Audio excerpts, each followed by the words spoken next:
Hello, my lovelies. How are we doing? Thank you for coming. It's a pleasure to see you again, or it's a pleasure to have you here again. To my subscribers, thank you. If you're new, thank you. Please do well to keep subscribing, leave a message, like and share. Here we talk about real life chapters. My name is Faith. Stories are real and they inspire us, encourage us, and motivate us. So here again, I have come with another gist. This one is very interesting because a lot of us make this mistake, or a lot of us say the wrong prayer, or one thing or the other. So I'm really glad that I want to share this with us. Okay, a friend of mine shared this story with me recently, and I have also read something similar on the internet. So she was married to a certain man, and they have 2 babies. You know how you can just have 2 babies back to back? There's a whole lot to do. Some people just think it's chicken work. It's not. It's a lot of work to do. So kudos to all mothers who are taking care of 2 toddlers or more, and even one is a handful, let alone 2 or 3 or more. So my friend said that this happened to her, and before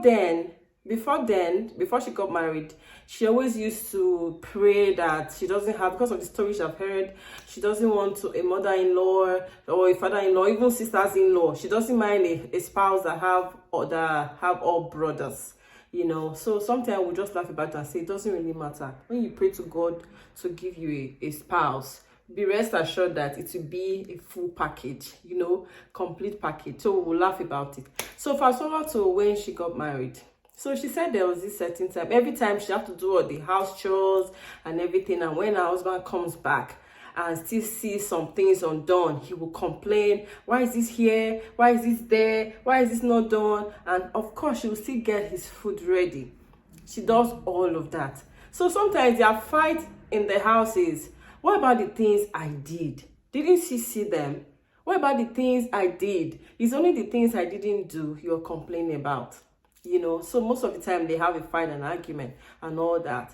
So of course there are some spouses like that who do not really understand the struggle of being a full-time mom and also be working. Even if you're not working, a full-time mom, it's a job, you know. So she said there was this time her mother-in-law came to live with them for some time, I think for about 2 weeks, and the mother-in-law was witnessing everything that was going on in the house, including all the nagging from the husband, like, you didn't do this, you didn't that. Every time she would be sweating, you know. So after taking care of the babies, yeah, the mother-in-law was helping out at that time she was in the house, but she witnessed every quarrel, every misunderstanding while she was there, and all the things that the husband would complain about. And of course she saw how she was struggling.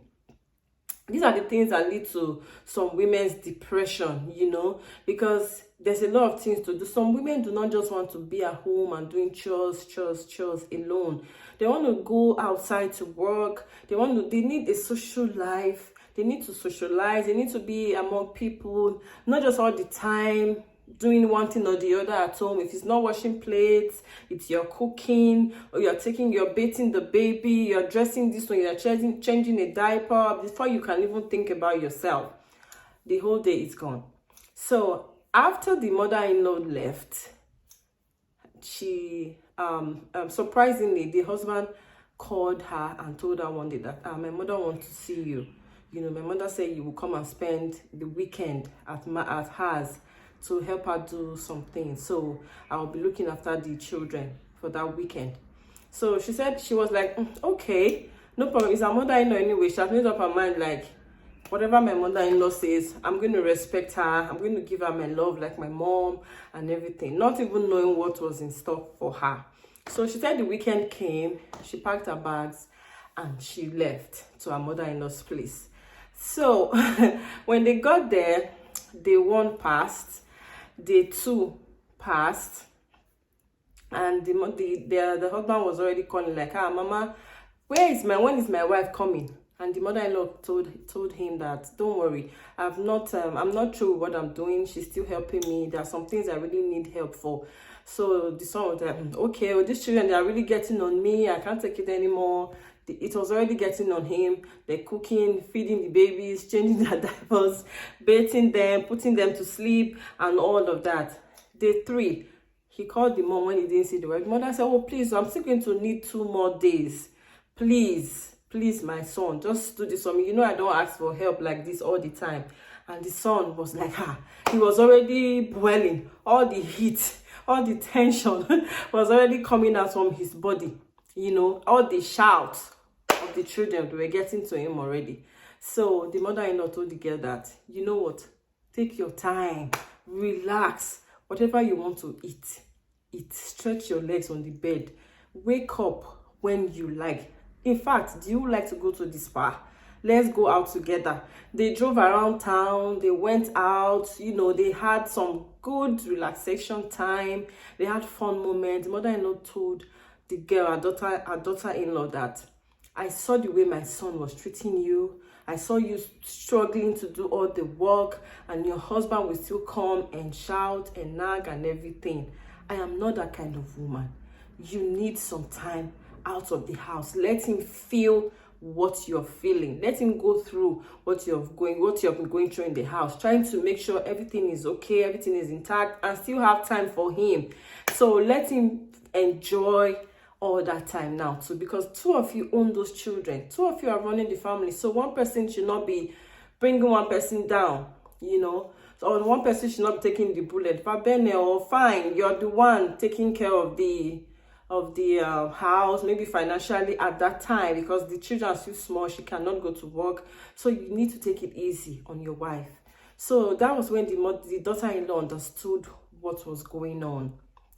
Day 4, the son came, calling on the phone, crying, I can't sleep, I can't breathe, the children, everything, I can't do this. Mama, please release my wife. Let her come home. Let her do this. Let her do that. And the mother-in-law said, okay, no problem, tomorrow. So apparently, the wife spent 5 days with her mother-in-law. So the other day, the last day, she drove her quietly home to her husband. And the husband looked like somebody that he looked all exhausted. He looked like somebody that had been beaten and battered. He was looking sick.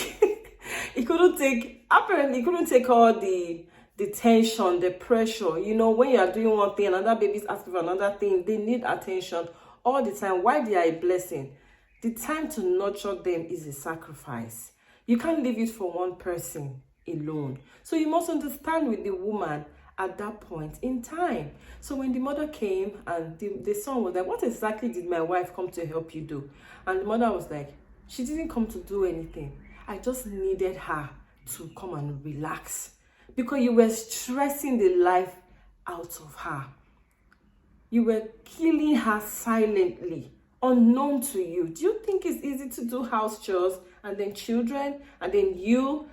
It looks like she has 3 children. The 2 biological children plus you. She has to take care of you too. And then the son it became sober. Like, I never knew it was like this. So sometimes you have to really be in people's shoes before you can, pass judgment, or before you can pressure them, or before you can blame them, especially blaming. You have to be in people's shoes before you can blame them. Why am I bringing this up? I'm saying this because of some people who are praying for a life partner, who are praying for a husband, and even a wife. You must learn to share responsibilities of the house. Don't blame one person for not doing enough. Or you sit down, think. Like, if I were in that person's shoes, what could I have been doing wrong? What could I be doing right? Will I be able to take all of this that this person is taking?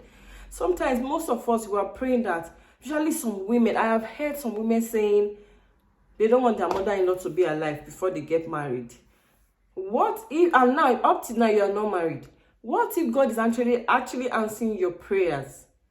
Your mother-in-law has refused to die. So you are going to stay single until she dies. Do you get my point? You are praying, I don't want a husband that have a mother-in-law. Meanwhile, the man that God has ordained for you still has a mother. And a time to be called to heaven has not yet come. So it means that you are not going to get married at that time. You're going to have to wait until she dies. So we have to be careful what we pray for.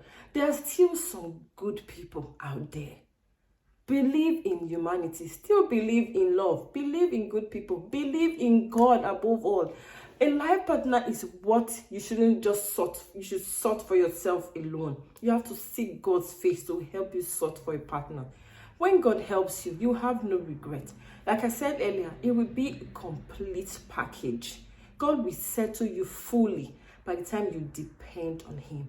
So let's stop all those prayers of I don't want my spouse to have a sister or a mother-in-law. Just look at what played out here. She wasn't even expecting it, that the mother-in-law will be on her side, will take her off those heavy duties at home for 5 days because she saw.